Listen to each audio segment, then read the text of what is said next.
I want to pull up this story real quick because you guys had mentioned this before the show, and it's an interesting story. Axios is reporting Biden officials fear mass migration event if COVID policies end. Axios reports U.S. intelligence officials are privately bracing for a massive influx of more than 170,000 migrants at the Mexico border if COVID-era policies that allow instant expulsions during the public health emergency are ended, sources with direct knowledge of the discussions tell Axios.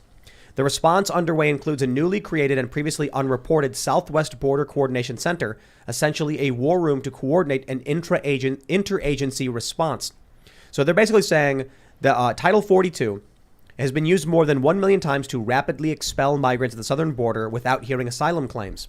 But the Trump-era order wasn't set up to be permanent, and senior Biden officials are preparing for its end as the virus is brought under control. This means that when Title 42 ends, all of a sudden, 170,000 migrants are going to rush the border because they can't be instantly expelled.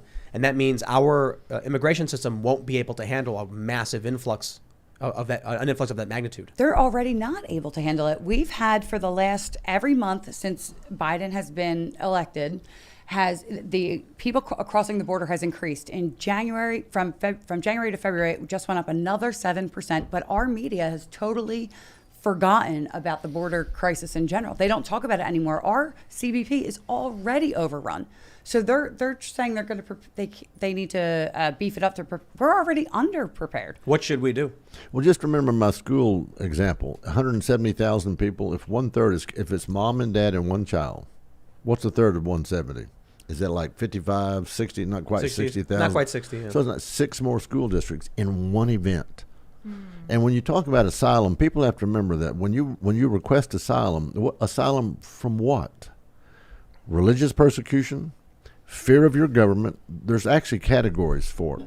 It can't just be that my neighborhood's bad, there's no money and all that kind of stuff, and the drug cartels are bad. I get that. They live in bad neighborhoods, and your heart goes out to them. I get that. But they come here uneducated, and they come here to take jobs, right, that Americans, from Americans in many instances. And so they ought to go to the United States Embassy, whether it's Bolivia, whether it's Argentina, whether it's Mexico, Guatemala, and apply for asylum there. Mm-hmm. And the best thing Biden could have done was to let Trump's policy stay into effect on energy, on immigration, and a whole lot of things. If Biden would have just done nothing from first day, but he starts reversing them all, and we're seeing the effect of it. Do you see there was a video, one of the Migrant Caravan several years ago, they were coming from, I think, Honduras. They're in Mexico at the southern. They're in southern Mexico, and they get the announcement that Mexico will offer them all asylum and refugee status in Mexico. And someone in the caravan yells, "How many of you want to stay in Mexico?" And then he says, "How many of you want to go to America?" And they're like, "Yeah!" Oh, yeah. And so they were given asylum. It's crazy to me because I think the issue is for people on the left. I got to tell you, man, they think Mexico is a desert. They think Mexico is all sepia toned.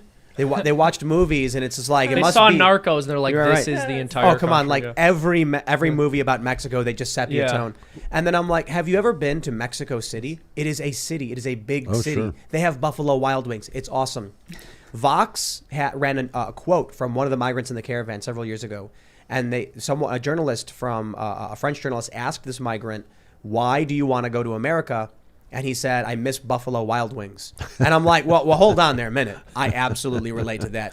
B-dubs is awesome, but they have B-dubs in Mexico. Yeah. I went to Mexico City and specifically sought out a Buffalo Wild Wings, and I got me some honey barbecue wings with ranch dressing, and it was great. It's funny you say that about Mexico because everybody thinks Texans ride horses everywhere, right? which the Greenies would probably be okay with if we'd rode over here on horses, but I keep reminding them that horses have emissions. That's right. Ooh, that's the truth. Yeah. Okay. Big stinky ones. Yeah. Well, Tim, you made a point earlier about believing that basically everyone should have the opportunity to enter this country, and part of what's sad about the current debacle. To apply. What's that? Exactly.